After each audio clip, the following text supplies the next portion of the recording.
Hello guys, welcome back to my channel SR fitness and motivation. Fat loss to muscle building series day 6. ఈరోజు bicep target చేసామన్నమాట. ఈరోజు మీలో చాలామందికి ఇలా జరిగే ఉంటుంది. 6 months చేసినారు వర్కౌట్, 8 months అయింది, 10 months అయింది, 1 year అయింది, కానీ మజిల్ బిల్డింగ్ జరగలేదు. ఫ్యాట్ లాస్ అయితే జరిగింది, వెయిట్ తగ్గాను, సైజెస్ తగ్గాయి, కానీ మజిల్ బిల్డింగ్ రాలేదనేసి గివ్ అప్ ఇచ్చేస్తారనమాట. అలా ఎవ్వరు చేయకండి. న్యాచురల్ బిల్డింగ్ అనేది కొంచెం టైం టేకన్ ఉంటుంది. 2 years అయినా పట్టచ్చు, 3 years అయినా పట్టచ్చు. మీ ప్రోగ్రెస్ అనేది కరెక్ట్గా ఉండాలన్నమాట. మంచి డైట్ తీసుకుంటా, మంచి ఎక్సర్సైజ్, స్లీప్ తీసుకుంటా. న్యాచురల్ అనేది ఎప్పుడైనా కూడా చాలా టైం పట్టే ప్రాసెస్సే. తొందరపడద్దు, ఆత్రం పడద్దు.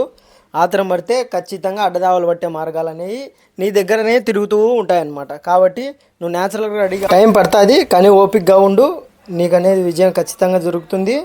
కొంచెం వెయిట్ చెయ్యి, 1 year వెయిట్ చేయి, 2 years వెయిట్ చేయి, కానీ అడ్డదావలు పట్టాకు. ఇలాంటి వీడియోల కోసం ఒక లైక్ చేసుకోమమ్మా. ఎవరికైనా ఉపయోగపడతా అంటే షేర్ చేయి. Thank you for watching.